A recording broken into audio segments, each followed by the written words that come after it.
Welcome back, everybody. Albert Winks. Glad to meet you again. Glad to see you again. So this is episode number 24 of the Fulfilled Veteran Podcast, and we're primarily on Rumble, and of course we're on YouTube as well, just to get more eyeballs on this. And I want you guys to meet Ryan and Steve today, but I'll turn it over to them for introductions here in a second. But we're primarily on Rumble, so I can say whatever the hell I want to. Like Dan Bongino talks about all the time, that cutesy time is over. So, and oh man, it's time for us to take our country back. So there's if you guys don't know who I am, by the way, I'll introduce myself with that I'm the veteran money strategist. So there's a reason why you probably haven't heard about me, but over the past 6 years, I have worked with the best and deadliest humans on earth. I've delivered over $10 billion to my clients. And there's two menus that I have. I've got one menu that I help you veterans out there receive. I call it your veteran money. So there's so much money out there for you guys. Even if you think, no, Albert, I'm at 100%, I'm good. I breed tens of thousands of veterans. There's never been a veteran tell me, Albert, I'm receiving every bit of money that I'm owed. I'm great. I even said that today to a husband. I was onboarding his wife, and Jason said, oh, no, I'm already 100%. I'm a retired Apache pilot. And I said, well, if you're not getting paid this money, and he goes, I'm not. If you are not retired, like me, about family of four, about $5,000 a month, tax-free. That's just the start, by the way. If you are retired, even medically retired, you qualify for at least $7,500 a month, tax-free. If you're not getting paid that, you need to talk to me. I don't care if you're sitting at 100% or 70 or 90 or whatever, haven't done anything in 10 years, haven't done anything ever. I've got clients from Vietnam all the way to, well, I don't know, what's 22-year-olds? I know I'm a GWA era guy, so I'm not really sure what a 22-year-old is these days, but they're my clients too. But MARSOC 160th, Fighter Pilots, Delta, all those guys are my clients. And that's why you probably haven't heard of me, is because over 95% of my clients come from word of mouth. And that's why now I have a podcast where I can talk to you guys, and we're now episode 24. So we're doing pretty damn good. So the other thing that I do is help veterans build their empire. I think we could all agree that after World War II, veterans came back home and just did shit, did what they wanted to do, and it made sense. They're not doing that now because, I don't know. I don't know everything. I know a lot of stuff. I don't know what it is, but society is just mushing them down. You need to be in your little hole. Nope. Like Dan says, each time's over, right? So you guys need to get out there and do what you want to do. You are going to have a hell of a lot more fulfilled life. That's why my project is called the Fulfilled Veteran Project. So what you're also, I want to bridge the gap here too, that you're going to see some pictures of the book there, that the First 5 Fucks book that I already went to #1 on Amazon for pre-sale. Make sure you guys are pre-ordering that.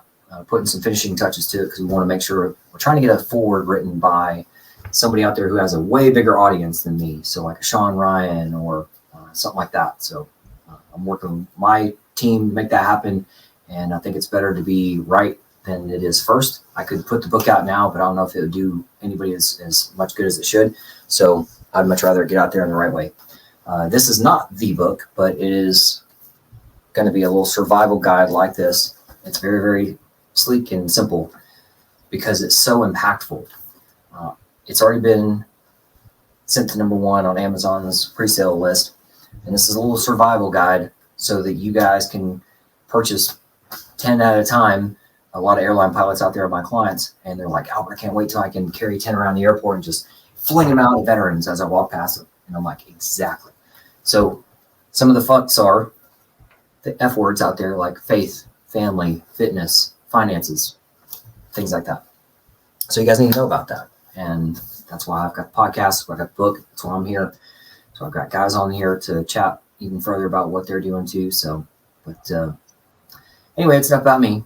I'll get off my little soapbox, which by the way, I forgot about this last week. I didn't really introduce myself in a little bit about what I did in the service. So I can either do that now or do it later. But last time I did it about an hour in and I felt weird, but I'll go ahead and say it now.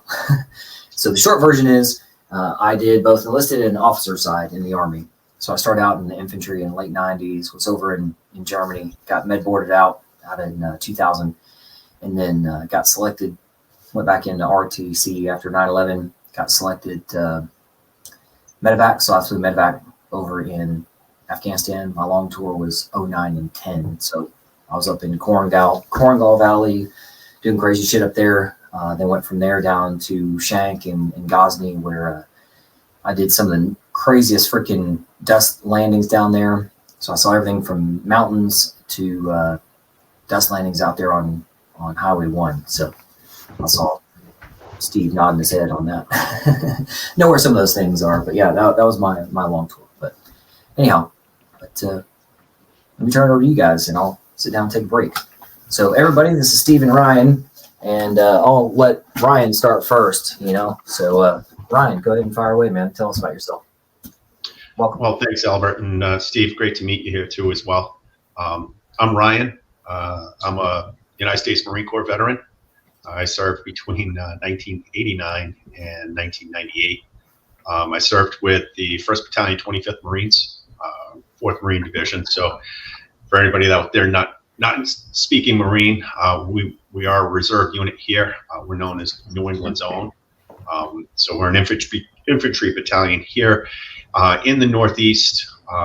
We serve to play in reserves for the 2nd Marine Division. Although, even though reserves in modern day, even pretty much every branch, we've all seen our piece. I was activated and deployed in 1990 over to a pleasurable little place called Saudi Arabia. Ran up and high-fived Kuwait City and back. Thankfully, it was a short one, but up and back with the 1st Marine Division there. And our role there when we were in the Gulf was to process prisoners. Didn't really know what to do with us back then. Our reserve unit, first time a reserve unit was really put into action in about 18, almost 20 years since Vietnam. I do get to claim a little fame. For our unit, we were set with a Task Force Troy, and it was a psyops mission that we were basically playing Trojan horse for the 2nd Marine Division that was on ship just off the coast. So for about 2 weeks, we hopped around the border between Kuwait and Saudi Arabia, and we first to fire. Our unit was the first to fire, and I was one of the gunners on our 81 mortars to fire since Iwo Jima. So it was nice to bring the battalion back into the stance and get into the fight. From there, came back. Being a reservist, I was a college student at the same time. Changed college direction. Was prior to the Gulf, I was a law enforcement major and shifted over to business. I think I had enough of the opportunity for people to shoot at me. A lot of guys I served with did go into the civil service side, law enforcement, firefighters, and everything else like that. A lot of respect for those guys, and still good friends with a lot of them. I myself went over and started studying finance at a local state college. And Albert, as you being the money strategist, state colleges in a lot of states, if you're a veteran, you are getting free tuition in some cases even more. So I seized that opportunity back there in 91 when I got back, got a bachelor's in finance, and then started down that whole career path, dual mode. For about 3 years after graduation, I continued out my IRR active in reserves. I just hadn't had enough yet. I loved the guys, didn't want to leave the guys, and then re-upped for an additional year, and making it almost a full 8 years with the unit. And at that point, I said, "All right, enough is enough." I did mine. Somebody else can do theirs now. So fast forward to today. Been in financial services 15 plus years. Got out of financial services in 2016 and started my own business in 2018. I operate a franchise location for a flexible workspace business, and operate that here in Massachusetts, a city just outside of Boston called Marlborough. And I've been doing that since 2019 and doing quite well with it, and actually looking to open 2nd and 3rd locations in the next 2 years. So very cool. Like it. Steve, fire away. All right. Well, thanks, Ryan, and thanks, Albert, for the invite. This actually is my first podcast, but I'm fairly vehemently trying to get the Veterans Administration to do what they're supposed to do, and it's been a fight. So, Albert, I may talk to you later about that portion because I'm still waiting on my PACT Act 10 years. Um, I've been I had a really bad time in Baghdad. Building that we had occupied and BIOP had asbestos tiles in it that the Soviets put in '72. So every time we got mortared and rocketed, I got this nice fine mist of asbestos. And after 9 months, I literally couldn't sleep at night. I was sleeping in a chair because I was gasping for breath. And when I finally got back, they put me on steroids for 2 years, or put me on steroids for twice a day, and I've been on it for 20 years. And the VA gave me exactly zero, even though their own piece says 70%, gave me zero for the asthma. So I've reapplied now again and trying to pack that back in and going, I don't understand this. This should have been fixed the first time. But quick background, my degree is in civil engineering. I graduated from Rose-Hulman in Terre Haute, Indiana. Plug for Rose, 26 years, best engineering school in the nation. It is a fantastic organization, but I was not a great student. I was enjoying my fraternity life way too much. Did 31 credit hours my senior year last semester so I could graduate on time, but I made it. Went into the Army, and I didn't want to do the engineering side, so I asked to be an armor officer. Got selected, and I did the armor cavalry side for 26 years. Retired about 10 years ago now. Did a lot of 4 tours in Germany. That was the first point where I knew that if the balloon went up, I went up to my general defense position and got my little battle book out. And okay, now the S2 is going to give me the brief piece. And I looked at the numbers against us, and it was 22-1 numbers of tanks that were expected. And they said we had a lieutenant had less than a minute 21 life expectancy on the front line. So I did the gut check there of had my little pity party for about 24 hours, and I'm like, all right, I'm going to take as many of these fuckers as I can with me. So I would love to get even a chance to get back into Ukraine and do some good for that side of the house. But then I did Desert Shield and Desert Storm, like Ryan, like you said. We were inactivating part of the Conventional Forces of Europe agreement. So the 1st Infantry Division forward there was in Stuttgart and Berlingen. We came back, went to Desert Storm and Shield and Storm, and we ran the port operation. So I know what you mean as far as that portion. So we brought in the 7th Corps and 18th Airborne Corps and got all the stuff downloaded up to the guys. Redeployed back after that, back and forth between the States, Knox, Leavenworth, and then back to Germany for the wonderful Iraq piece. Albert, I don't have Afghanistan boots on the ground for myself. My brother was he's in the Indiana Guard, and he was the FOB commander for Jalalabad back when it only had one string of concertina around it. He was like, this is insane. So he did a lot to get the Jalalabad up to a true operation secure peace. But Well, let him know that's where I was for 7 months over there. Yeah. Okay. Right out there. Yeah. Yeah. So he did. So as far as my piece, again, my background's in civil engineering. Back in the day when we were there, the Army had a dual track.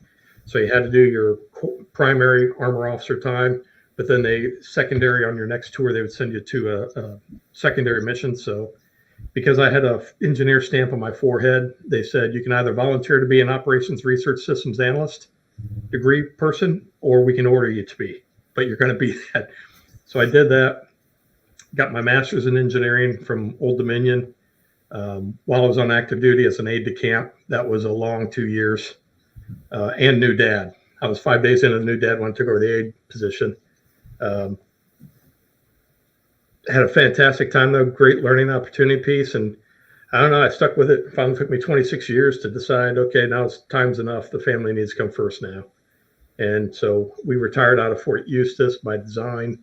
I did 15 months in Baghdad, the original extended tour with the 1st Armored Division. So when Mahdi's army popped up, we got hauled back in and, did our piece there. And again, came back to Fort Eustis as a 3-stars executive officer, Keith Walker, to essentially help him with Congress and getting the capabilities needs addressed. Albert, I did do a lot of work with our special operations brethren out of Stuttgart there in Berlingen. Joe Dickinson's good friend of mine, Silver Star guy from Afghanistan, numerous tours, command sergeant major now is retired, but did a lot of work with our special ops teams in Poland and some of the other countries as we got some of the exercise pieces stood back up that we hadn't conducted for a while. So it was very enlightening and interesting. Did a lot of work with some of the other groups, the 4-lettered agencies in the Army side, and went with that. But got out in 2014. Went to work as a program manager for Computer Sciences Corporation for a year. That sucked. They didn't want you to do anything other than make the pretty blonde lady happy. And I was like, no, I'm not doing that. So I called my boss after about 2.5 months and said, hey, I got to be honest with you. I'm working about 20 minutes a day. My systems are in place. The guys are up and running. They're doing what they need to do. It's all a mission and intent, and they're executing. So what am I supposed to do all day other than listen to GS civilians complain about their lives and how, that portion. So luckily Parsons came out, found me, pulled me in to do the National Guard Mission Command Training Program. Was PM for that for 3 years. We did really, really well.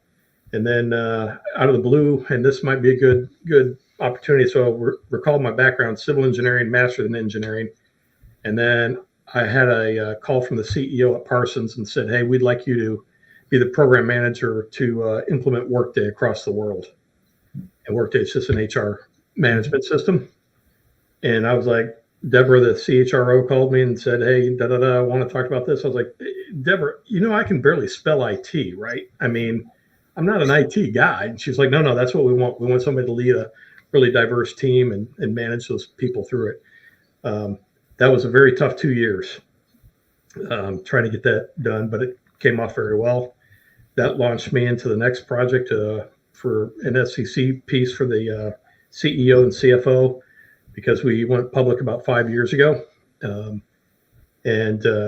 been working ever since to keep that stock price of PSN going where it's going. So we're killing it right now, and there's no end to it that I can see. It's pretty. I'm very happy where we're at and what we're doing. But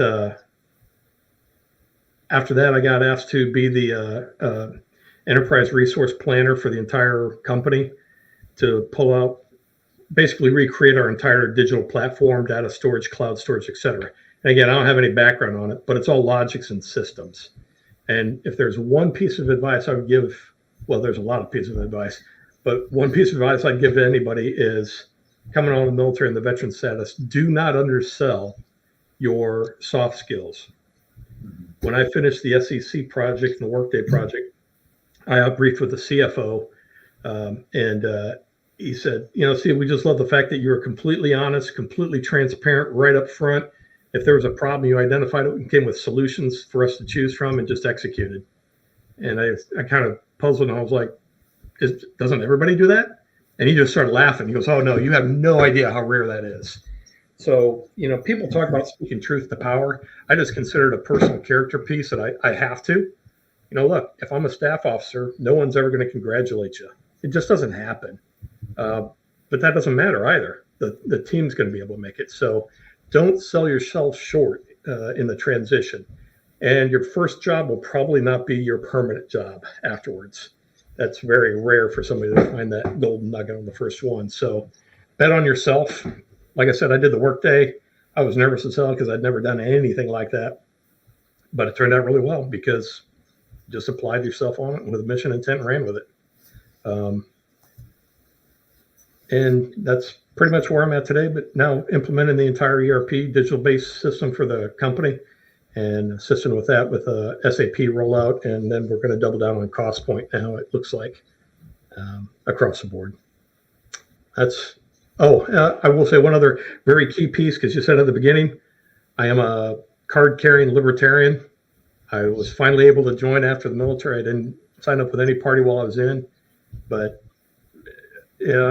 when I retire, I plan on retiring about another year and a half, maybe. And I'm looking at running for the Virginia House or State Senate, because somebody's got to start speaking the truth as a statesman.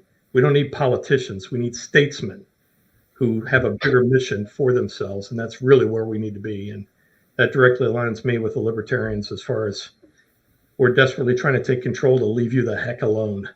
That's what libertarians should be doing. Liberty matters. So I'll put a pin in there. Yeah, I think Ryan and I both shook our head pretty well with the statesmen. Yeah, there's just so many politicians out there. So anyway, we'll get to some of that other stuff here in a little bit. But I do have a really good question for both of you guys that I've never asked anybody. Ryan said he's been on podcasts. Steve said this is his first one. So let me ask you guys this. What inspired you guys to be on here? Go ahead, Steve. Yeah. Whoever's got the answer first. I'm sick and tired of the VA and trying to get to right size. I'm tired of being, I was extremely tired of, actually I do a lot of mentoring for guys coming out of Tampa. I'm with a counseling group out there. So I do a lot of mentoring for the soft guys coming out. I like to speak truth to power and just let it be known. I'm not going to hold anything back. I never have. I'll be polite or respectful about it, but I'm going to tell you what I believe or what I think or what I know. But the VA and the way the government is treating us in general is ludicrous. They keep talking about, well, your veterans benefits. I was like, no, that's part of my salary. When I signed the contract at 17 years old, I didn't get to change it later on, but you guys are changing it all the time and coming up with new ways to circumvent your responsibilities. And it's not your government responsibility. It's the nation's responsibility to us. So I think we should, anytime anybody's got a struggle, go after it as a contract violation. That's really where the legal precedent sets. But like I said earlier, I'm fighting with the VA on that side. That's what really kicked me in. And I didn't have a good appreciation until I started doing all the mentoring of, kind of remembering when I did the transition and the nervousness I had with, okay, how do I do for the family? What am I going to do? Where do I want to be? And so that was really what was driving me to do this piece. And like I said, with the Workday implementation, at the end of it, I told my boss, the CHRO, I said, she's like, well, what was good about it? And I was like, well, right now, I've got the Army stink off of me. People don't think of me as just that Army colonel. Now I'm just managing PMing and being a senior program director. It's all possible. My salary is literally tripled since I started. So that's 9 years later. The beautiful part about it is if you do the work, you will be rewarded. And if you don't want to work there, quit. God bless America. It's your liberty. Do what the hell you want. Do where you're appreciated. And I found that niche with Parsons. So that's kind of, it's been a long time bringing up, but as I look at that next transition of retirement, I would like to start expanding some of that conversations in the statesman portion versus this ridiculous stuff we've been doing here for the last decades. I'm going to put a pin in a couple of things you said. Ryan, go ahead. Yeah, sure. Well, I mean, the reason I saw this podcast tonight, and I responded to it on LinkedIn, is, and I say this sometimes way too often. Everyone doesn't have to grab a rock, a chisel, and a hammer and create their own wheel. And the problem that I've had, and as my own business owner and starting this for myself, is I had to do that. I had to, in certain circumstances, I had to grab that rock, the hammer, and the chisel, and start to make my own wheel. And I now make it, not only within, the veteran community, but also within my franchise community of owners, is to stop recreating the wheel at every turn. Not everyone needs to do that. And I help try to advocate for people to find the help that's out there with regard to things. I'll take, for example, right now, a conversation I just had yesterday. A Marine widow, and she came to me. She says, Ryan, look, I know you invest in certain things, and I know you run your own business and such, and I have this great retail business idea that I want to go, but I don't even know where to start. And as from the veteran community, I think all of our hearts go out to a Gold Star widow. And I said, look, I don't do retail. I don't know much retail. I know business, and I understand how that works. Here are the people you need to go talk to right away. These are the people. I can't really drive much other than go see these people, but let me help, and and make those connections for you. So why did I say jump up yes to this podcast? Is because I think that more of us, and there's enough veterans out there. There's more of us. We signed on that line because we wanted to serve. We wanted to serve our nation, and everyone says it all. It doesn't end today. It didn't end when I hung up my camis. It didn't hang up end when I got the DD-214 and said hallelujah, I'm out of here, fuckers. But we still want to help, and we still want to serve, and we want to serve our nation, just like you said as a statesman. I don't know if I'd ever go that route. God bless you, Steve. That's a little too much. That's too much for me to bite. But if a veteran comes to me and says, I'm looking for help, what can I do? Where can I go? I'm right there. Here, this is what I know. I'll give you every piece of information I can give you. And I think it's important for all of us to do that and to help not only our own community from that perspective, but just help everybody else that we can. Everybody keeps their cards close to their chest. Yeah, if it's trade secret, don't share it. I don't want to know that. But if I can, if I just found out about a small business development council in my state, and it's 2 towns away, and it's free for me to go, and they can help design a business plan and create my pro forma and give me an executive summary and introduce me to lenders and help me negotiate a lease and do everything else for free. For free, veteran or not, they don't care. They just want to do this. Why don't people know that? And it's conversations like that we're having right now. Where I take kind of passion in it and say, no, you should know these things, and not shame if you don't, but now you do, right? Put the hammer down, put the chisel down, take that half a rock, half a wheel, put it aside. Here's a wheel. And if somebody else can give you another wheel, and you get another couple wheels, now you're going somewhere, right? So that's kind of why I wanted to jump in on this podcast. I think they're important. I think it's a new form of media for us in a lot of cases to convey our message. It's a lot more open, right? I mean, you found us through social media. We've never met each other. We're in 3 different states right now. And kind of in 3 different age demographics, right? I mean, not by much, but a little bit. So, we never would have passed each other on this. So thank you, Albert. I appreciate even the invitation to do this, and this is why I always stuck my hand up as fast as I could. Awesome. No, it's my pleasure, definitely. I appreciate you guys being here. And you're exactly right. This is a lot of times too many of us get out, and I'm 44, by the way. So when you get out, it doesn't matter what you were told when you're in, like, don't be on social media because then the bad guy will go kill your family. There's no record of that kind of stuff happening. But you need to be on. You need to be connected, and when you get out, keep moving forward, push your passion forward, do something worth the shit. Because there's just so many veterans out there, and I'm going to go back to something that Steve was talking about with Tampa. So thankfully, since I work with so many special operators, I go to Tampa every year. I missed this May's event.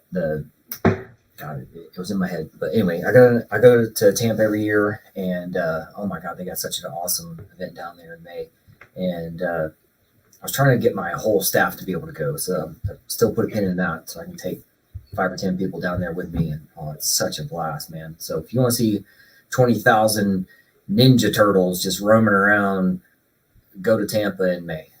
You'll see them, and everywhere you go, it's Seal This and Marsoc and 160th and all that stuff. It's insane. So, and every other year they have a show of force out there in Tampa Bay, and it's super cool. So, but yeah, I love going there. So I was really bummed that I didn't get to make that one. But I go down to Destin every year too for other stuff, and Since I was a helicopter pilot, I'm mostly in the helicopter world.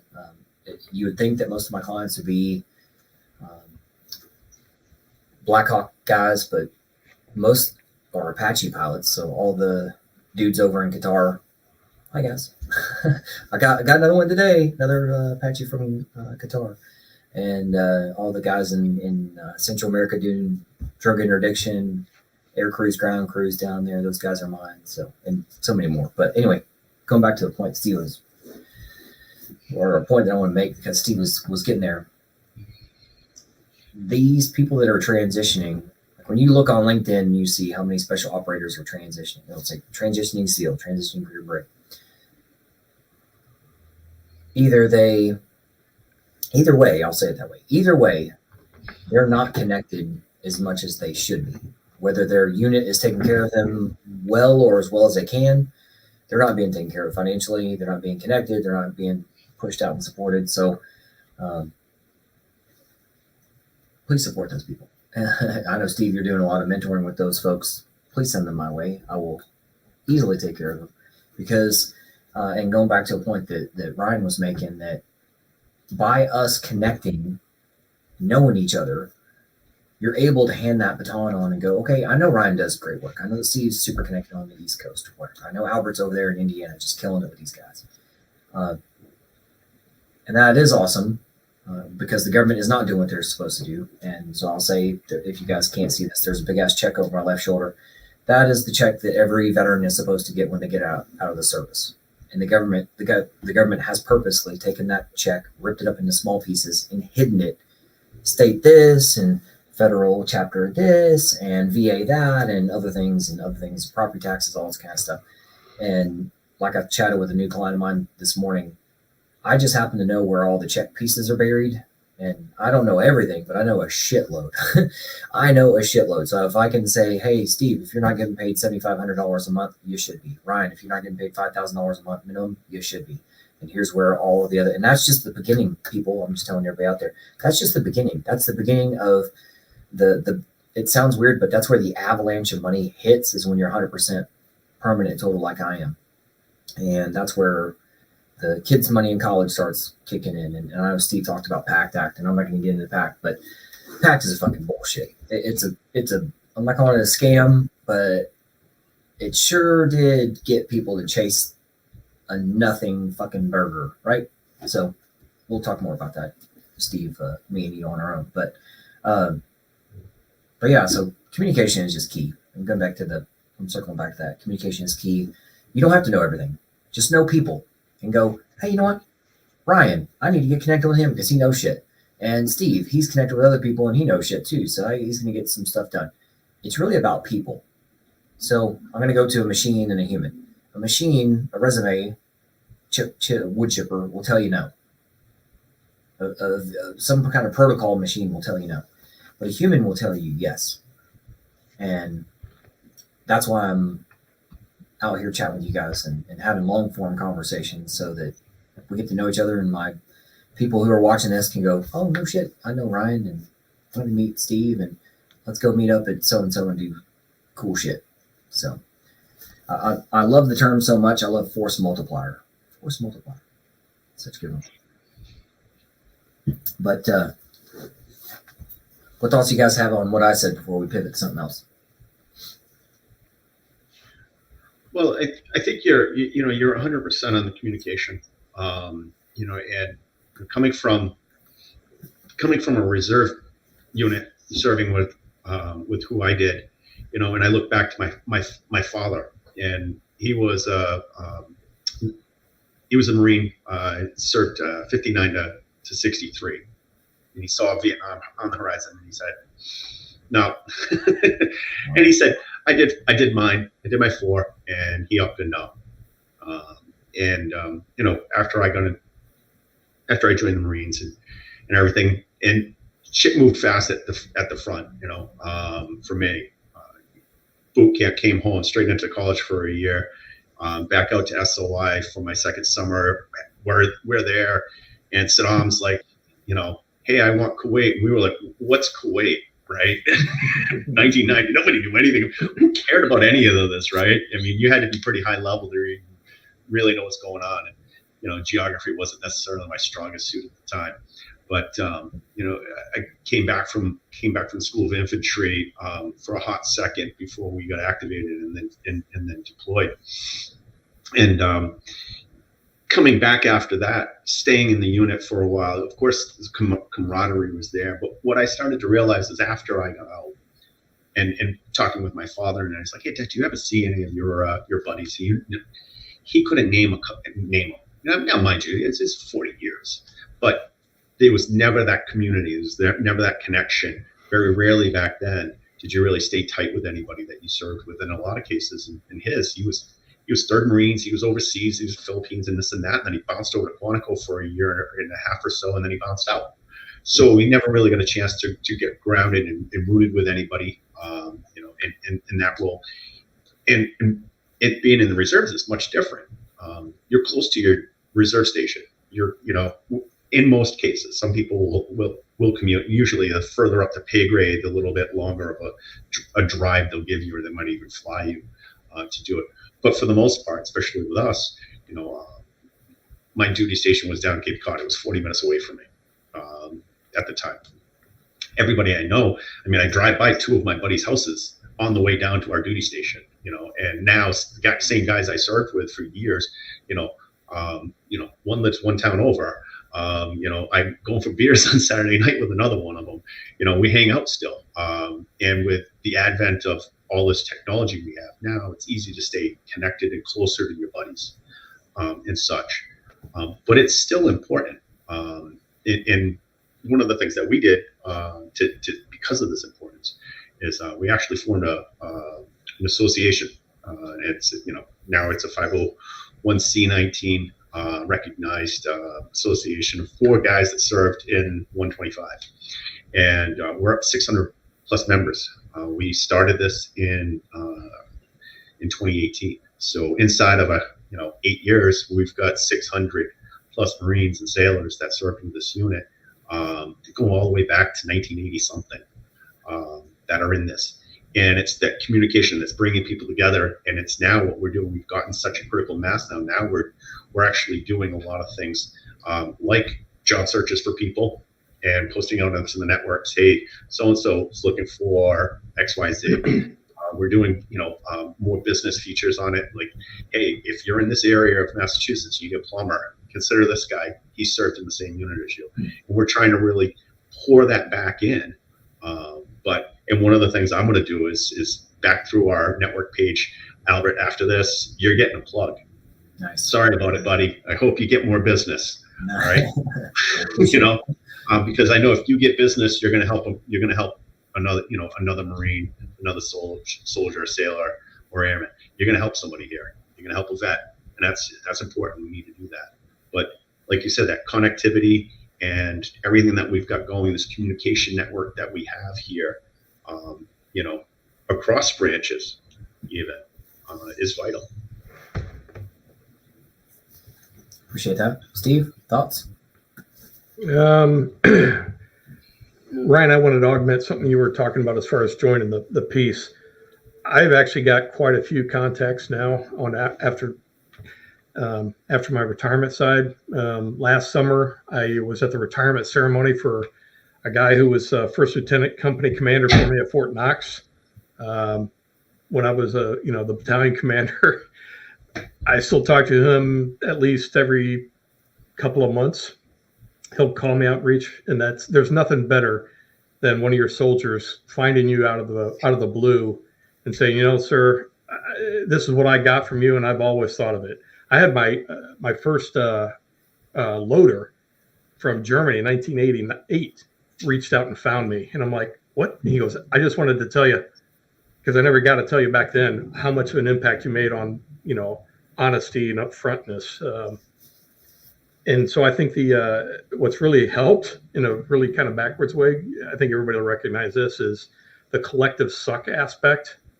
If you can get through it, just embrace the suck and move out. To this day, when I put on body armor, I'd get in that, this is just gonna suck, and just move out, because it doesn't, pity parties don't matter anymore. So just get it done. there's a lot to that grounding, I think, that tears down a lot of barriers. So anytime you're talking to a veteran, regardless of the service, I think you have a common grounding with them, that there's a common point in there. And I think that kind of leads into the discussion that people are actually human, people are veterans, and people are wanting to give. And that's kind of what's missing in a lot of our discussions nowadays. Let's just talk about the facts. I'm corely founded. When you had said, we all talk about being in it for life.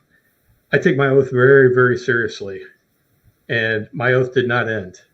The Constitution is the core key document. So one of the things I'd love to see is if the president or whomever would declare at their inauguration, I will not sign any budget that's not balanced. Republicans would laugh, the Democrats would laugh a little bit, and I go, okay, Republicans, can you overcome my veto? Oh, you can't. You don't have the numbers. Democrats, can you overcome my veto? Oh, you can't. All you assholes are going to finally have to do your goddamn job, because I'm not signing it. And I'm telling the American people right now, we are not going to keep borrowing from our great-grandchildren to pay for our sins today. We need to end this, similar to Argentina did it with Miliau, and execute this and get back to the capitalist mindset and the fact that liberty and individual rights are the core centric of the nation. And when you volunteer to collectively defend that, that's when we come in. But it was my choice. Now all I want is the government to live up to their contract that they signed with me. So didn't mean to get sideways there on that portion of it, but that's really what drives me to do what I do and want to do what I do. So I was waiting for the flag to roll down in the back. Yeah. Of the band. I was like, I'm going. Let's do it. Patent speech going there, right? Yeah. Yeah. I guess I can put the guns away for right now. No, I joke. No, you're not 100% right. You're 1,000% right. And this is and not to go down the political path, but this is bullshit. We're seriously, we're driving drunk with blindfolds on, and we're just smashing into everything. We're not doing it right. We as a nation. What do you mean? Afghanistan was perfect. Afghanistan was perfect. Smooth. Daytime rescue op. Just fuck it so bad. I mean, it was horrible. I'm just kidding, guys. It's and the problem. I think our biggest problem as a nation is we have a 6-second attention span, and after 6 seconds, gone. I think we have we suffer as a nation from short-term memory loss, and people don't remember. They just don't remember. You know what? This person was a bad person 2 weeks ago. Oh, really? But they said this today. 2 weeks ago, you hated them. Yeah, I don't remember that anymore. I think we all stand for certain principles and beliefs, and I think probably a lot of the same. And they pivot. They turn on a dime. Nobody's the same. It's politicians. They're all fake, and it's horrible. It's just upsetting. You got kids, grandkids, even now, and I'm like, what are we leaving? What are we leaving these kids? What are we doing? We got to do better. The national debt for our generations coming up is equivalent, in my mind, to countrywide slavery. None of them got a vote on this. None of them had any input. But we have saddled them. We collectively, over the last 4 decades, have saddled them with all this debt that they're responsible for. Well, just based on the Constitution, no, that's not right. Get back on the gold standard. Make money actually valued. Here's a great example of one. Albert, you might like this. Let's compare 100 years ago, 1924 to 2024. In 1924, how many ounces of gold did you think it would have taken to buy the mid-range house in America? Any thoughts? Oh my gosh, yeah, it'd be a crazy small amount. 10 ounces. Yeah, I was gonna say it's like a fraction of it. Yeah. So now, how much gold does it take to buy a mid-range home in the United States in 2024? One of those gigantic bullion. Like 300 ounces. Yeah. 10 ounces. Oh, okay. I see what you're saying. Yeah. Run the numbers. Run You want to end inflation? Put us back on the gold standard. The government doesn't get to just print money and devalue all your stuff, which is essentially a hidden tax behind it. Yep. Your dollar is only worth, 70 cents of what it was 5 years ago. Well, who the hell's responsible for that? Anybody signing up to take on more debt. That's who's responsible. And you were talking about the switch in people's positions. I do align with the fact that people do that, but I don't think it's kind of like you don't do something if you think something bad is no kidding going to happen. Like I always said, Saddam Hussein did not invade Kuwait because he thought the U.S. would come in and kick him out and take care of him. He just didn't think that was a reality. That'll never happen. And it's the bully mentality that people are utilizing that way. And what I cannot stand is character matters and merit matters. Maybe that's another good piece for the entire group. Merit, merit, merit. If you're not producing for whoever your boss is or whatever you're doing on that side of the house, why the hell would you expect any money? Unless you're I'm sorry, I got lots of good people, but the environment they're in is horrible. Government workers are mandated to be in a union, mandated to not do anything productive. You can't punish them, you can't fire them. And the reverse of it is I can't pay them more and I can't reward them. So you're living in a communist model where you got to wait your 3 years to get a step grade increase. That's not what I want. I want the ass kicker who comes in and figures out the system and executes it, and then I'm going to reward him for that and give him more responsibility. Where's that kind of gone? I mean, it's a huge detriment. If I could, I'd declare all, again, platform-wise, if I was president at the inauguration, I'd declare that all federal unions, I declare are a clear and present danger to the United States of America. They're over. Mm-hmm. Supreme Court, you can't challenge me on it. I declare the emergency, and the president has sole authority on that. Now everybody work. What's crazy with the VA. So that's what I was going to say. Everybody knows their lane. So Dan Bongino knows his lane so well that they're bringing him up on the stand and everything for coming up and testifying in front of Congress and stuff like that. But my point to that being, wouldn't it make sense? Wouldn't everybody in the room listening to this go? It would make sense if the Secret Service or if the next cabinet somebody said, "Hey, let's bring Dan Bongino up to a cabinet level or be a senior leader." At some point, too, I hope within the next 4 or 5 years, somebody looks at me and goes, "Hey, Albert, you should be leading the VA." I think you'll love this. Don't get too ahead of my story here. If Dan Bongino was in charge of something, and Albert was in charge of something, and Steve was in charge of something that we all know about, what do you think the first thing we're going to do is? Tear that motherfucker down and get it off of being federalized. Because I'll tell you this, I know a lot about healthcare. I've got all kinds of inside information in baseball, if you want to call it that. And so for a time I was working for a guy that he had done on the civilian side, worked with 20% of the hospitals out there that had done billions and billions of dollars in revenue. And he brought me on to be a consultant so that I could help out, possibly, hopefully, enter into the VA system.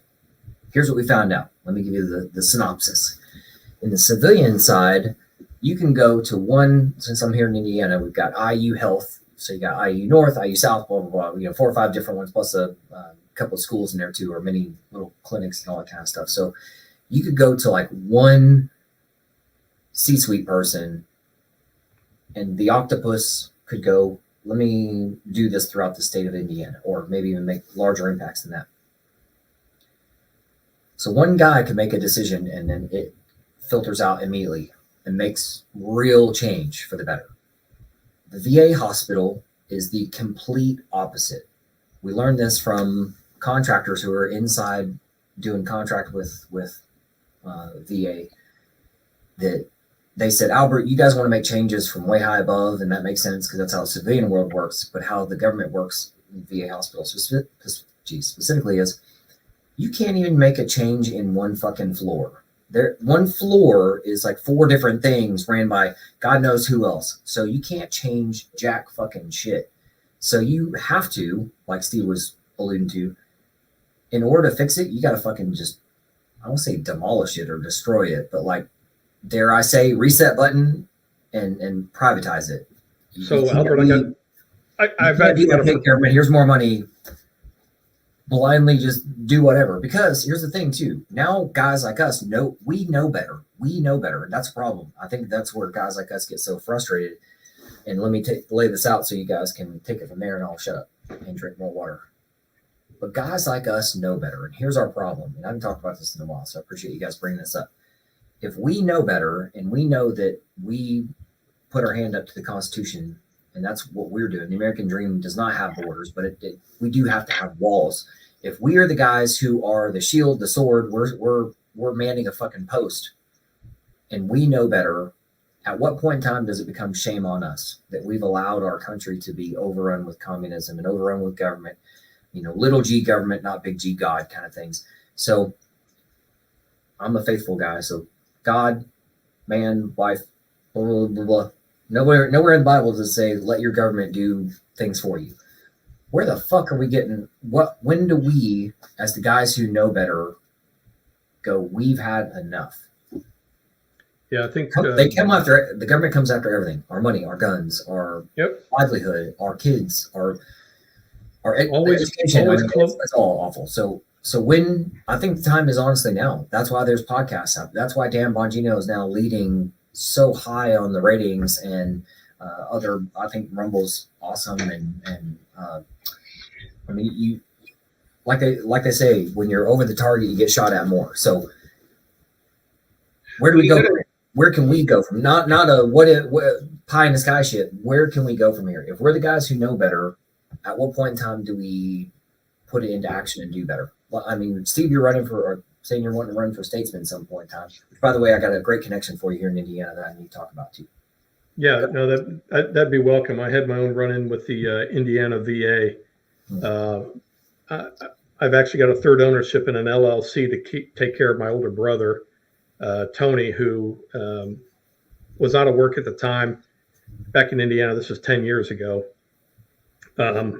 He woke up and he called me in Virginia. We were driving back for a vacation. He said, "Hey, I can't feel anything in my right arm. It's all gone." I was like, "Dude, hang up and call 911."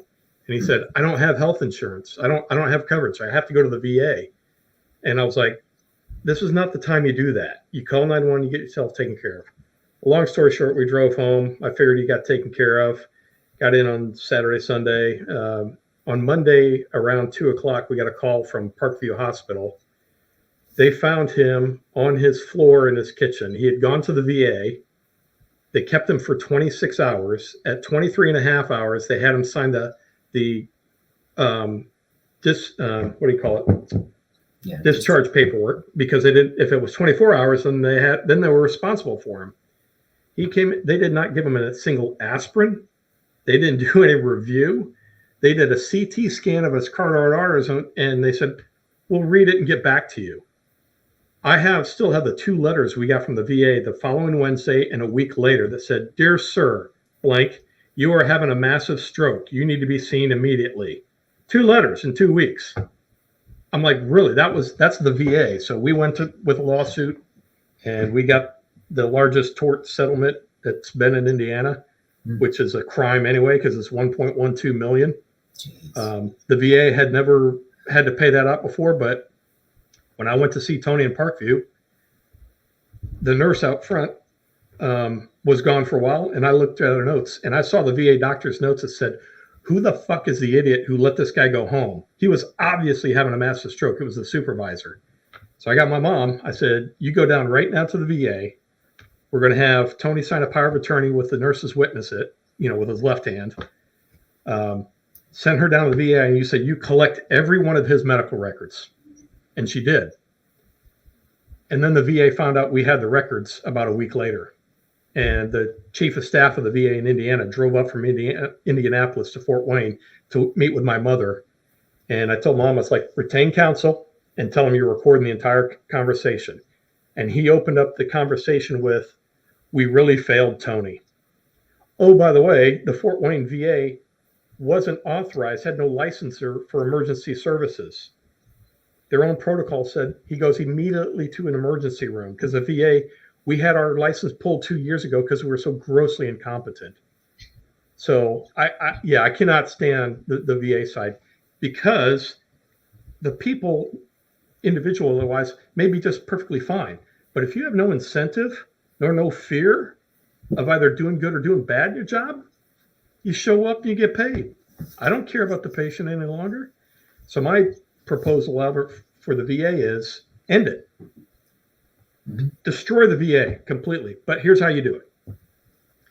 You take the fiscal line of an accounting year for the United States for all veterans benefits, including the salaries and the fringe for all of the employees of a veterans hospital.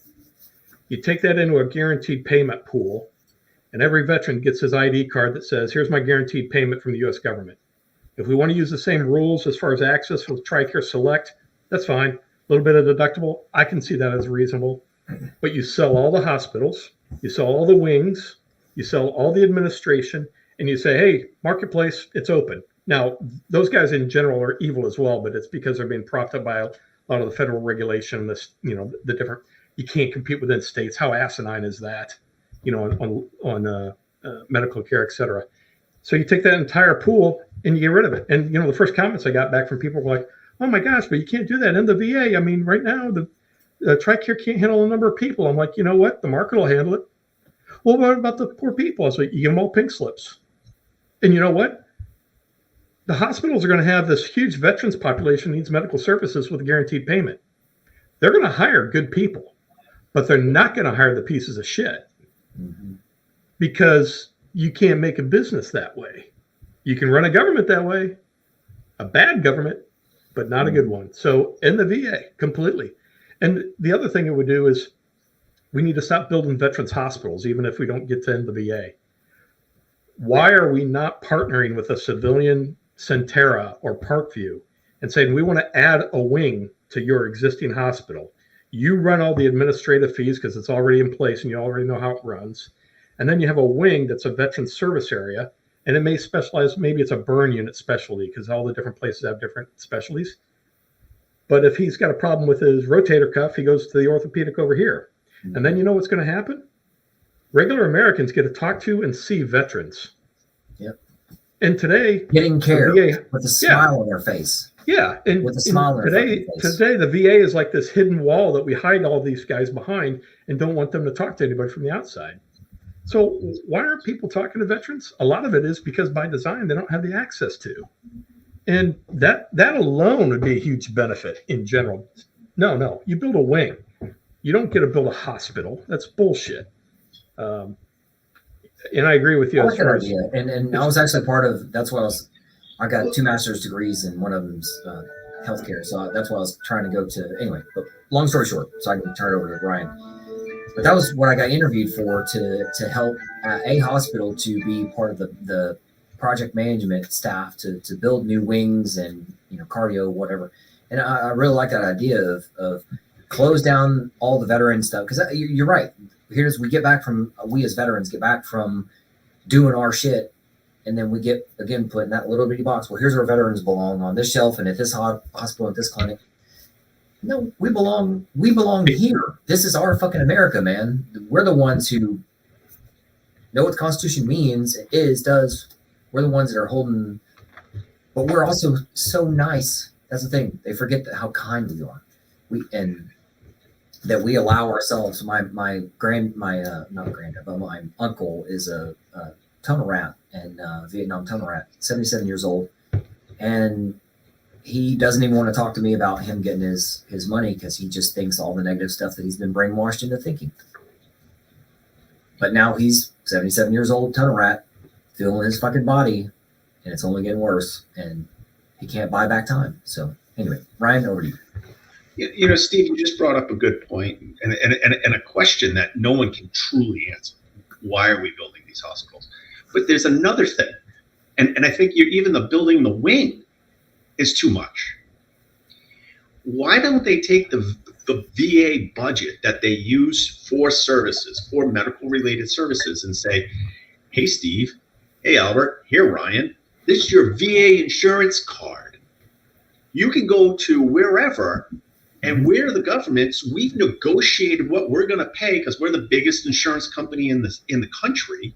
We're going to tell every hospital, this is what we'll pay for this service. This person's going to come in. This veteran's going to come in, and he needs an X-ray. He's got chest pain. He does this. He has that. He needs a hearing test. Whatever. Why are they? I'll use my. Why are they rebuilding the wheel? Why did they have to build the VA wheel when we have perfectly fine hospitals, Much better, some not for profit, across the entire fucking country, right? And in places where veterans are, that VA hospitals aren't.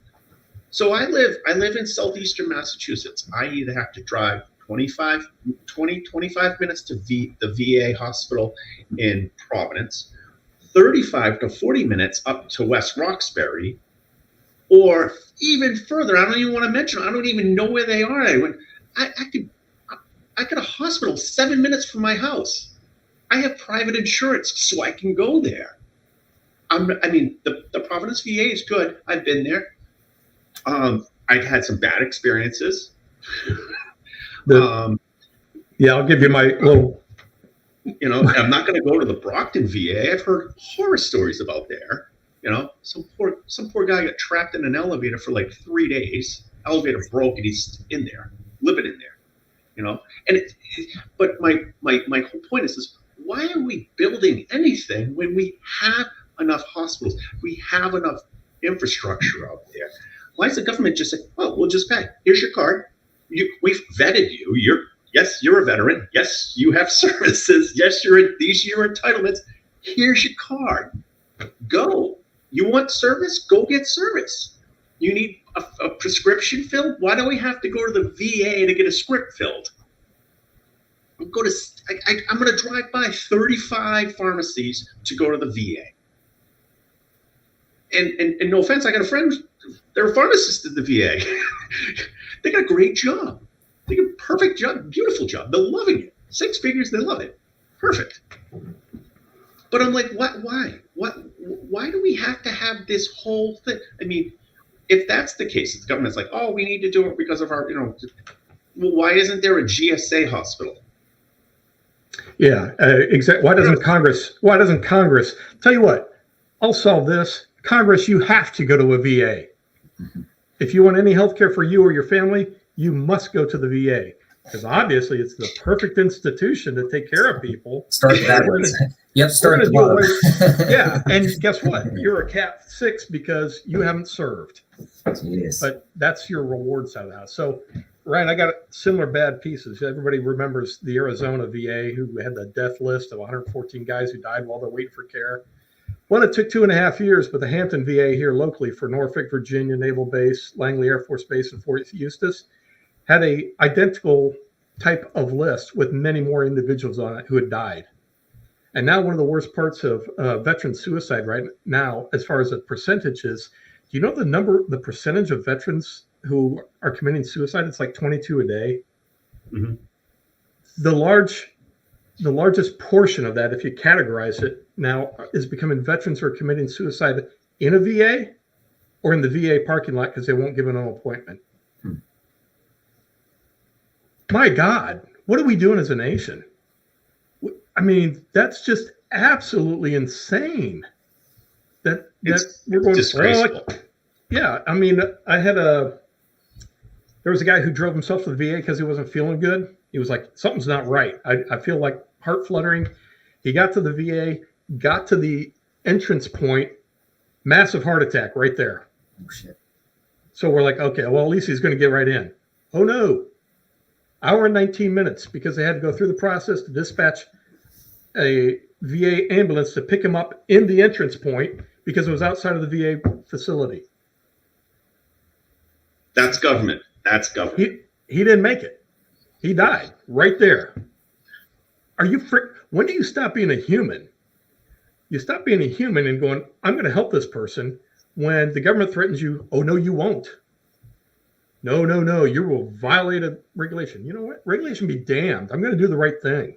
Mm-hmm. I'm not going to live with this for the rest of my life with this on my conscience. I'm going to do the right thing. Go out and take a gurney and get this guy and bring him in. Screw you.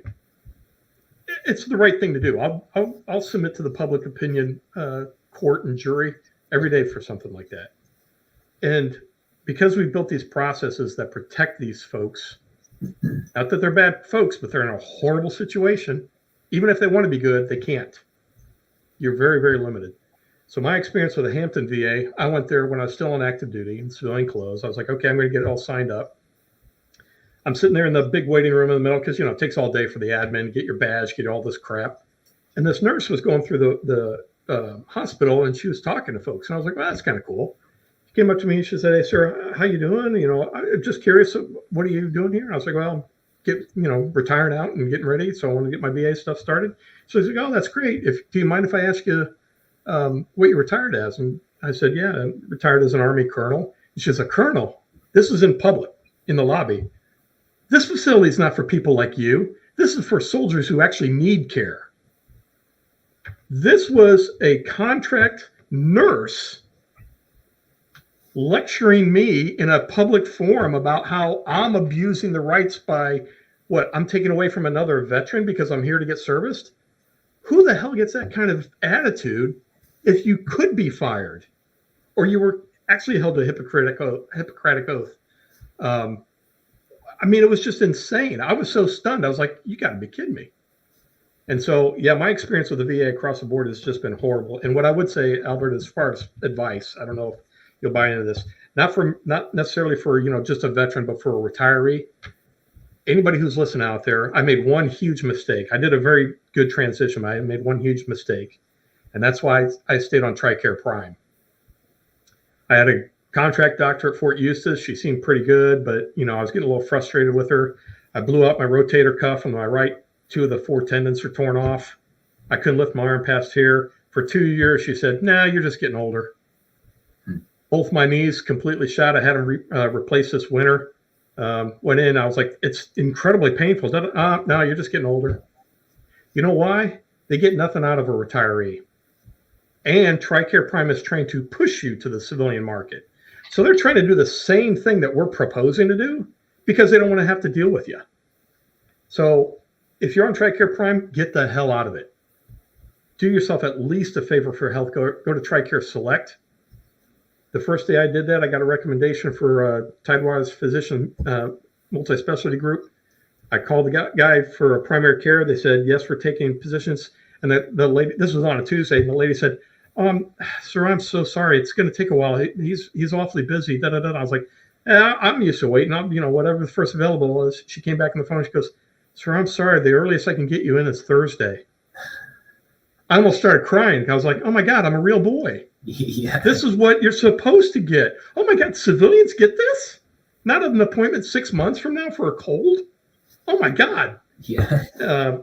Get out of TRICARE Prime. Only mistake I did. Best advice I give any guy who I've been mentoring, get the hell out of it because you're not going to force them to care about you. They're in a situation in the system where they're not allowed to. It's not only not rewarded, it's punished. Get out of it until we can end this thing. It's all a negative psyop. Like that's what government are. I know we're talking about like money and additional layers of care and that sort of thing, but just I forget there's a book out there that says something about that. They're dumbing us down, that kind of thing, and it's about the education system. But it so much applies to everything else, and that's what's nice about right now is that the government is shitting the bed so bad and so publicly and wiping it on their face and going, what flies? And guys like us go, motherfucker, you're a piece of shit. You're done. It just power.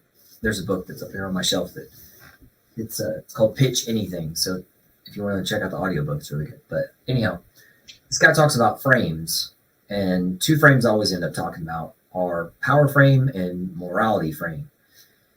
So the power frame is like, no matter how nice of a guy you are, Steve or Ryan, that if even if you were doing the right thing and the cop pulls you over and he says, here's your ticket, Ryan. And you're like, well, hey man, I was doing the right thing. That's not me. I can't even get my car up to that. I know better.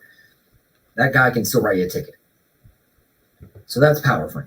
Morality frame is you just being right and knowing that, all right, I'm doing the right thing. My father says I'm doing the right thing. So there's that. And that's why people like us can't be bought. So Exactly. if somebody gave me $1 billion today, what's going to happen tomorrow? Somebody's going to sue me for 20 billion. So money, to me, is trust tickets. It just flows in and out. So I don't give a shit about it. My soul is not for sale. Yeah. And exactly. and I'm not going, probably the best gift I ever got from my parents was being brought up in a Roman Catholic environment, because my guilt conscience is as big as the world. I'm going to do the right thing because that's what you're supposed to do. Mhm. As a human, as a individual with honor and integrity, that's what you do. You do the right thing. Back to my conversation about the CFO. Holy shit, Steve, you have no idea how rare that is. What? I mean, maybe I was just ignorant and thinking people are still good people in general. But anytime you institutionalize, especially with a force of government, control, show me in the Constitution where that's authorized. That's another one of my original kind of platform things. I will not sign a law or a bill into law unless you have an executive one-page summary giving me the lineage of your new law to where it's authorized in the Constitution. Mm-hmm. We're not going to wait 9 years after it's implemented, like Obamacare, and somebody has to come up with a complaint. We're going to do it on the front end. And if it's unconstitutional, in my review with my lawyers on the president's side, I'm not signing it. So, good luck and go ahead and try to overcome the veto. But I'm not signing it. You need to show the lineage of where you have the authority up front, not 9 years, 10 years from now. We should have learned that with FDR and his incredible socialist communist program that he put in place across the world and took so much money from us. So, Steve, here's a platform you can run on too. That we need to bring back dueling. I bet nobody talks about term limits anymore. Yeah. So, authorize dueling again. Yeah, I will do one plug for a cause that I feel very passionate about, which is the Convention of States.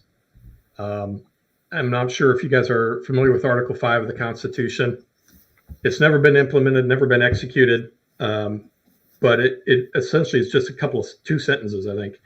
And essentially says if a supermajority of the state legislatures declare that they're going to have a convention of the states, so we need 34 out of 50 states to do it, then the states hold a constitutional convention.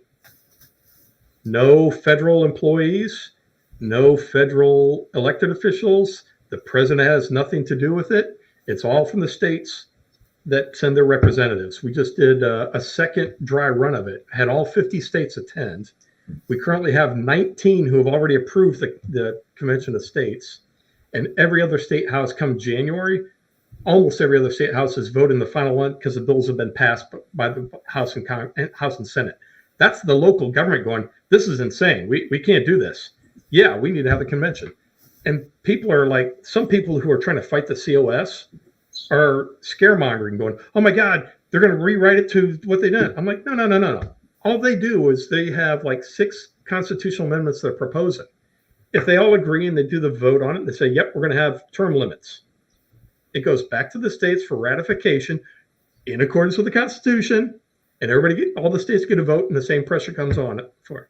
So what's the problem? So one of the biggest ones is they're proposing a proof for discussion on the top, balanced budget amendment. We will not borrow money, period. If you have to do money for emergency for a war, it will be, and this is where people get Alexander Hamilton completely wrong. Everybody loved the show, and it's a great show, but Democrats will talk about Hamilton, first Treasury guy, and he believed in borrowing money. Yeah, but not really. What do you mean? Hamilton, if you read in his writings, said, the only morally way to borrow money as a nation is to have a built-in paying it back system established. So if you're going to borrow $2 trillion for a war effort, what is the repayment plan and when does it go into effect? Because you have no right to do to the next generation, here's your $2 trillion you need to pay back for your parents. And the last thing I'll say about the strength of the Constitution, people who don't believe the Constitution needs to stay, I love this one because my daughter went to the school. Are you guys familiar with how many constitutional amendments we have? There are 27 constitutional amendments, okay? Yeah. So 27 times in our nation's history, we have agreed as a country that we need to change something. Hey, this women's suffrage, why can't women vote? That's asinine. Slavery, let's just end that because that's asinine and it's dehumanizing and horrible. Okay, these are great things. Do you know what the 27th Amendment is? So, 27th Amendment states that Congress will not have realized a pay raise that they vote themselves until after a full general election. So this Congress can say, yep, we're going to raise our pay by 15%, but it doesn't take effect until after the next election for them. So that, Americans can go, you don't deserve a damn raise. I'm throwing you out of office. I'm going to vote you out. Do you know when that was signed or when that was approved? 1996, right at the end of Bush's term. Do you know who wrote the article and proposed the amendment and when? This is a beautiful one. James Madison in 1789. Oh, wow. Holy shit. It sat there for over 210 years for something that's completely sensical. Why would we have not done that? That's the strength of the Republic. That's the strength of the Constitution. The guy who actually wrote our Constitution 210 years later, we went, hey, why the hell didn't we take his advice and adopt the amendment? That's asinine. I don't want these guys voting themselves. I'm going to give myself a $42 million raise this year, and I don't have to answer the public. What the hell? That's part of the reason it's out there. The one thing I will stand on is, and people have done this, it's not a stunt. I don't need the money. It's a mission to do what I'm going to be doing. I'm going to take the money. So I think like a Virginia house is like $26,000 for the year. That's what you get for it. I'm going to take the 26 from Virginia and I'm going to give it to the charity that I desire to give it to in total. So I'm not going to say, hey, I'm not going to take the state's money. It's my money. I paid into the taxes and I'm just going to do the charity side because I don't need it. It's not what trips my trigger. I don't need the more. How many cars could you possibly buy? That's not a self-aggrandizing piece or self-flatulation, beating yourself with a whip. That's just the way life should be. So let's put a statesman in that can't be bought. How about that? Somebody who's got a moral background and character, and that's where the veterans community comes from. That's the kind of people we need to have as statesmen in the United States. Understand the Constitution, swear to actually defend it, know what the hell that means, and carry through for it, and not be able to sell out.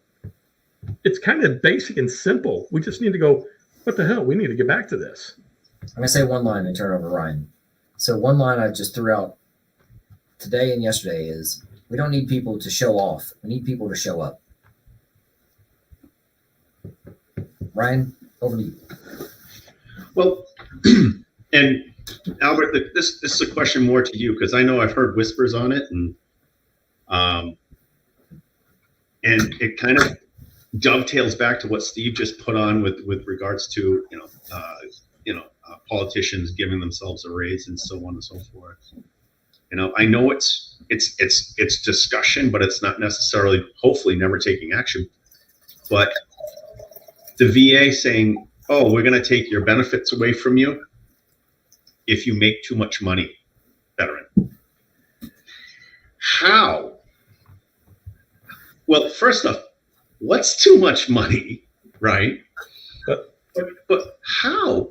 How can you say, where in the rule book, where in the contract did it say, hey, come serve your nation, and hey, if you get hurt and disabled, we'll pay you. But if you become successful out in the civilian side afterwards, well, you hit a lottery ticket, for crying out loud. You make more than this, we're going to take your benefits away because you no longer need them. Well, what do people from stage do? Or what's their backstory? They got blown the fuck up. That's why they don't have any limbs, and that's why they're on stage, because that's, let's say, I don't want to say the only thing they can do, but the more the right thing for them to do for that individual who got blown the fuck up. And that guy, he's hurting, I mean, I've seen some of those guys out there talking and God, they are hurting, physically, emotionally hurting. And then like you're talking about there, Ryan, that the government's already gone after, because we know better. We're the centurions who know better. We know the book. We know the guide and standards, and we know when we're getting fucked by our government, and we also know what to do when we're getting fucked by the government too. So, but the fact that this is even a discussion point, this came into someone's frame of mind, and then it came out of their mouth and said, "Hey, we should take veterans' benefits away from them if they're doing too well." Well, go back to you first kind of thing too. Hey, if you first give up your guns, you first pay more money if you want to pay more money. Feel free to make all the money in the world and pay pay all your taxes, Joe Biden or whatever the fuck, on millions of dollars. I'll give two examples. And Albert, I don't know if I can present. I just got one quick snapshot based on exactly on what Ryan was talking to. If I hit the present button, will it capture it? It might, yeah. I'm guessing we could probably do it. Go ahead, try it. All right. Let's see if it will. And in my closet back here, I've got pocket constitutions. So, but they're like in a waterproof bag, so I didn't want to go rustling around in it. Tell me if you can see.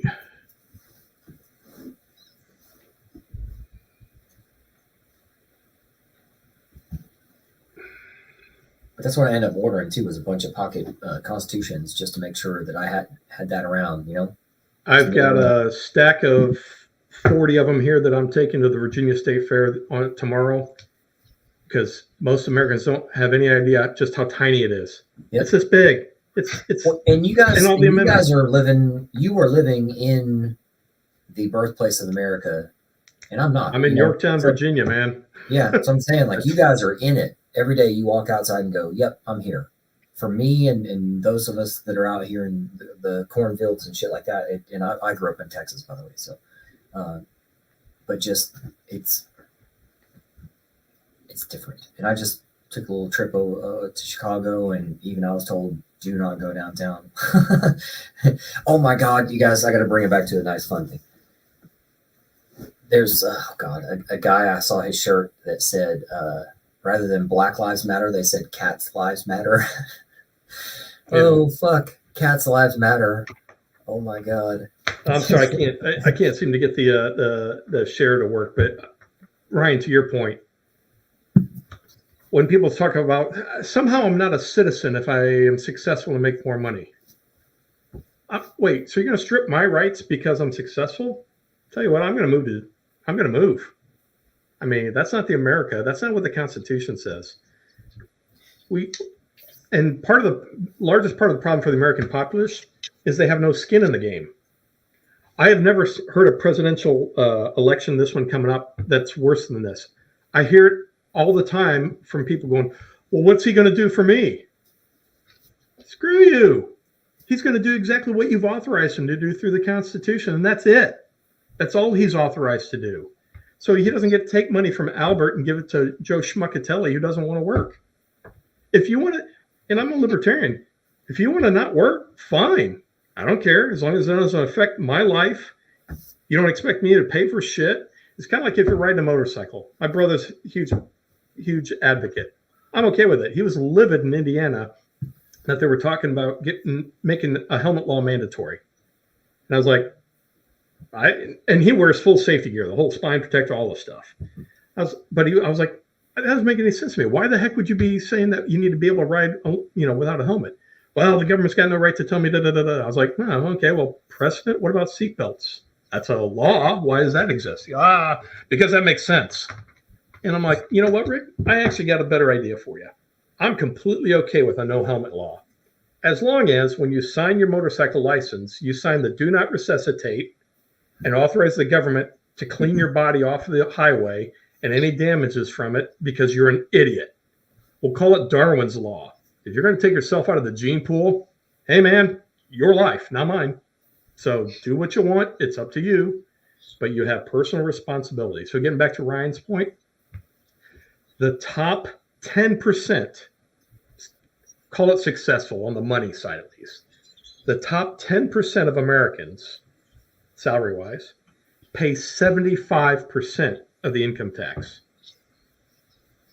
Do I get to vote more often? Oh, I don't. What's going on with this? Do you know what the bottom? So that's the top 10%. So that's up from 50% to 90% is a gap. Do you know what the bottom 50%? 50% of Americans pay in federal tax. Any guess?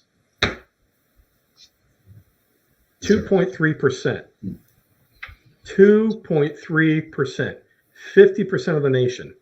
So you know what? I'm going to keep voting because I want more of this until we become Greece, Argentina, Venezuela. It's just facts. There's nothing magical about it. You can't print money and expect it to retain its value, period. It has to be backed by something. So that's just a shocking one to me that people don't talk about. Oh, get it from the rich. You could wipe out every billionaire in America today, seize all their wealth, and it would run the government for 5 months. Yep. Then what? All the guys who then you go after the almost rich. Yeah, exactly. And then next thing you know, it's just it's a meat grinder. Who's next? That's what we're all for. It's just they just suck it dry. Suck the system dry. I used to say that this was an argument when I had with really a discussion, not so much an argument, on this proposal for a unrealized gains tax. Oh yeah. I'm like, absolutely not. And somebody came back and said, what are you so complaining about? This is only for people who make over 100 billion. I'm like, well, sure, today. You mean kind of like the income tax in 1914 when we started and it was 1% if you made over $3,000 a year and guaranteed to never be more? Hey, how much do we pay now? That's just called theft. Absolute theft. Sweden did something in 2002 I thought was brilliant with their constitution. And, everybody talks about Sweden being a socialist state, but they have abject personal responsibility. Germany's same, but Germany is almost even more to that degree. But Sweden passed a law that stated every law within our constitution as well for the country, if there's any pronoun or descriptor of a citizen, it will be replaced with the word citizen. Think about the impact. They're no longer dividing you up in all these different little, this guy's special for this one's special for this. If I'm a citizen and I suddenly become disabled because my legs get blown off, I'm still a citizen. I still have my rights. I shouldn't be in the special rights category. Merit matters. Merit. Nobody's ever asked for, somebody, if you have to have heart bypass surgery, nobody goes, could you give me the religion of my surgeon? Because I want to have a Buddhist, Hindu, or somebody else. Well, they're last of their class. You sure you want to have? Well, I'm very strong on that. They got to be a Hindu for this, whatever the religion is. That's just asinine. Nobody would ever ask that. If you make it personal, you want to know who the best damn surgeon is I can get. Is that selfish, or is that humanistic protection of myself? I'm going to try to do the best for me. Nobody loves me more than me. I mean, if you're a man of faith, that's great too. Yes, Jesus, God, whoever loves you, that's fine. But that has nothing to do with the government. Government and religion can coalesce. We're a nation founded on Christian principles, not the Christian religion, but Christian principles. Do unto others. Don't do harm, and all the major religions agree with that. So let the government run what the government's supposed to run. Enumerated in the Constitution. If you decide you want to be, and you believe on maybe it's a Jehovah Witness, okay, subscribe to it. That doesn't overrun my rights as a citizen. It's in conjunction. France has in their Constitution, it actually says there's one preposition difference. It says for religion, you have the right to freedom from religion. We say you have the right to religion. So in France, you can actually sue if somebody's out there proselytizing and talking about stuff because they're forcing religion on you. I don't need the state to protect me for that. If I don't agree with it, I don't agree with it. Maybe the guy's got a good argument. We can have a discussion about it and he'll change my mind. But freedom from it, that's just ridiculous to me. And there's very specific reasons the Constitution was written that way. And we got to get back to doing that because the vast majority of laws on today's books are unconstitutional. Department of Education, where's that? I don't recall seeing that anywhere. This whole idea of a social contract that the Supreme Court made up doesn't exist. Show me the document that says the social contract. It doesn't exist. It's not in the Constitution. Show me the lineage for every single law before we take a bill into a law and where it's authorized in the Constitution. Otherwise, I can't sign that in good faith. Yeah. It's not authorized. I'm not allowed to. The people didn't give me the authority to do this. That's where we should get. I told you guys, time goes so fast. Ryan, it does. We got about 10 minutes left before we go behind the scenes. What do you got coming up in your calendar of events that are going on? What are you excited about? What's out in front of you? Oh boy, here's where it might sound a little uppity. I've got some travel going on, some good travel, and some necessary travel, and some vacation travel. So I'm heading off next week to Aruba with my wife and another couple for a few days, just to keep our tan and our toes warm. So we've gotten to a point where my wife and I have agreed that me time and her time together is important.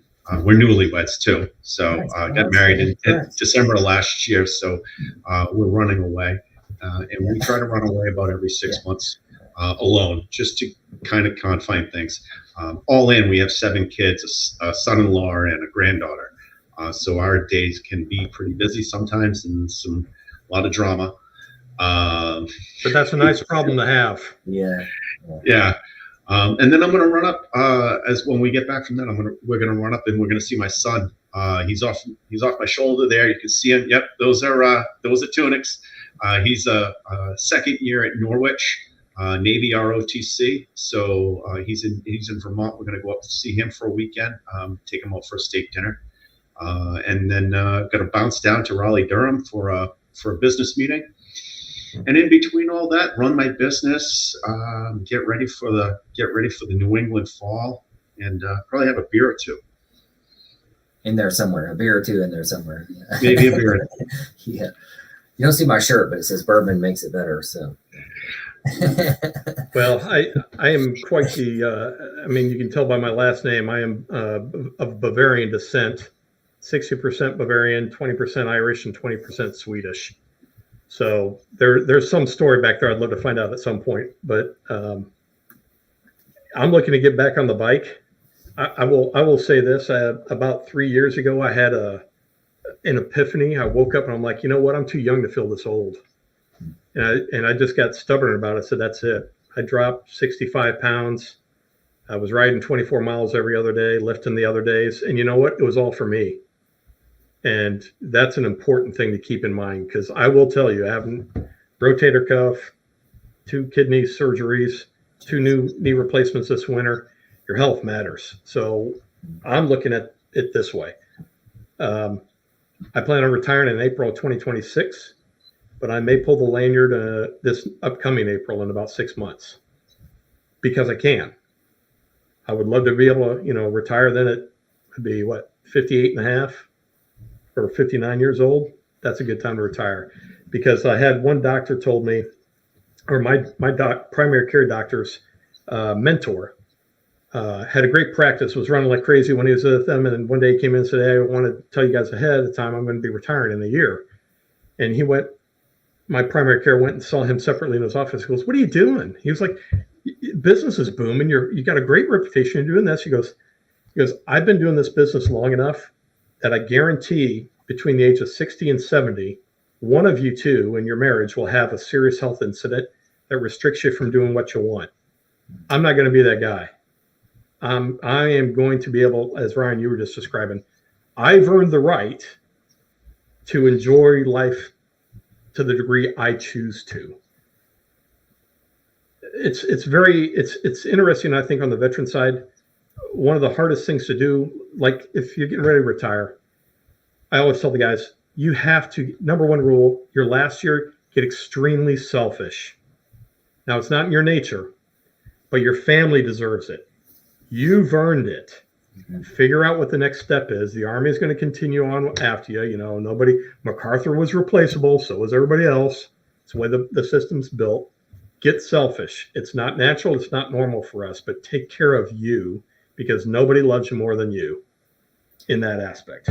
I'm going to put a couple of exclamation points after that one, because there are so many clients of mine that are in their 60s and they're like, Albert, I'm glad I got this money now, but man, I don't even want to think about all the money I left on the table.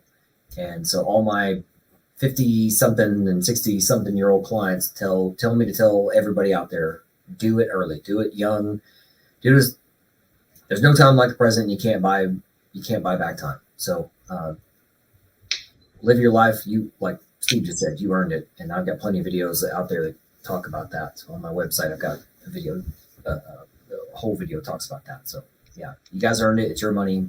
The government's the one hiding it from you, and it's always on the other side of paperwork. So yes, take care of yourself, and not just finances, but like Steve was saying too, fitness, family. Yeah, I'm glad you guys are hitting on that so hard, because that's exactly what's in my book. It's like you guys need to focus on, I don't call it being selfish, but be self-aware that your family does need you to be at peak. And that, I mean, even me, I'm 5'6" and down to, I was 180 pounds, 182, hovering around there for the longest time. And now I'm at 145-ish. It takes discipline to do that, and just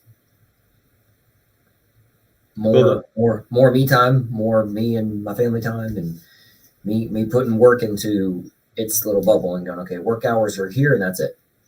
And there's fitness. And there's another bucket list I'd give to anybody retiring. I knocked off my first bucket list item after a year out. I quit a job, and you know what? Nobody could force me to stay in it. Nobody can force me. I'm like, get out of here. And I'm gone. But I wouldn't be completely honest if I said that the life changing as far as the fitness side has gone. Now I put on 30 pounds over the last year with the knee surgeries and everything else, and I'm working that off now. But I'm in the place to be able to do that, so I will. So I'm only trying to get down to 185. That's where I was before. So go with Ryan down to Aruba. There we go. Oh yeah, no kidding. But there is an alternative or ulterior motive to the fitness regimen, and that is to get every last dime I can back from the government for what I've earned. So if I live to be 140, I plan on drawing my retirement pay and being treated by the medical system in accordance with my contract that I signed. I might have signed an open end for, the blank check all the way up to your life. The government signed the contract that says retirement and veterans benefits for your life. Just live up to your oath. That's all I'm asking.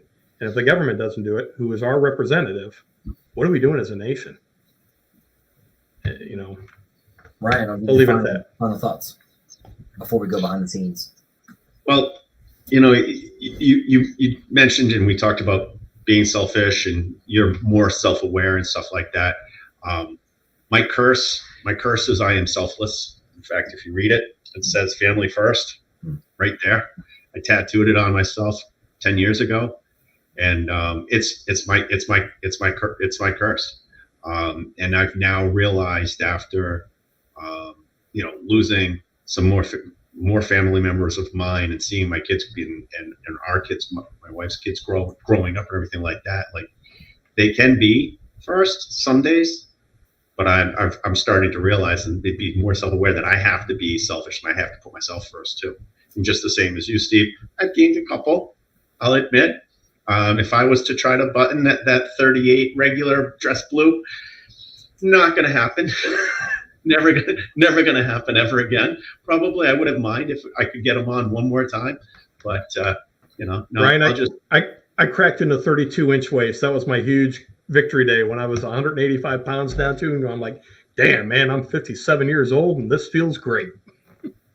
Yeah, and I'm doing the same. Looking at my health, looking at being more responsible for myself, and It's that time. It's that time. I'm really, if I don't, right, it's not going to be a long time. Yeah. Albert, the last parting shot I'd give is think about the Constitution. For anyone listening, think about the Constitution. Think about what we've told the government is their responsibility, that we give them their authority to do. And if it's outside of that, why are we doing it? Because my first question for anybody is going, okay, how are we paying for that? show me the numbers of how we're going to pay for that, and then implement that portion of it, kind of like Alexander Hamilton did. If I'm going to borrow $2 trillion, I have to have a payment plan that we're going to lock in so we can repay it. You do it with a home loan, you do it with a car loan, you do it with a student loan. There's agreements and you lock it in. There's no difference as a nation. Money, you can't. I mean, if we could get rid of our debt, why don't we just print $35 trillion and say, okay, done. This whole magical, the debt doesn't matter, is horseshit. Every communist and socialist has said that from the nth of time, and not a single one of them has ever survived. And they've brought all their people down with them. So our oath hasn't stopped. I think if you've got that kind of veteran background, you have it in your heart, and it's part of who you are.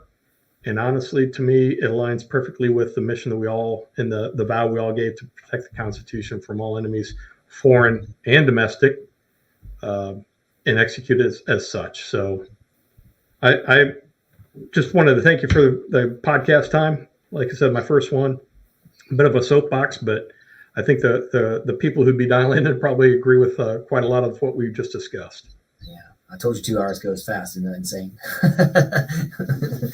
Yeah. Well, good news is too that I want to have you guys back as soon and as often as possible. So just keep everybody posted on how Aruba goes, Ryan, and how your statesmanship and surgeries and all that kind of stuff goes, Steve. Because it's nice to be able to bring you guys back on and see what else is going on, and especially as we are heading into the holidays and coming out of the holidays and all that kind of stuff too. So just make sure we're checking in with each other, and glad to have you guys back anytime. But all right, so we'll go ahead and end it there here in a second. We'll go behind the scenes, but so everybody out there, make sure you guys are liking, sharing, following these guys on their socials. We'll have all their information in the description below and stuff, so they'll email that to me so we can get that in there. But yeah, definitely appreciate you guys being here today. And like I told him before, I don't like going over time, but we are real close to getting over on time already because this was so good.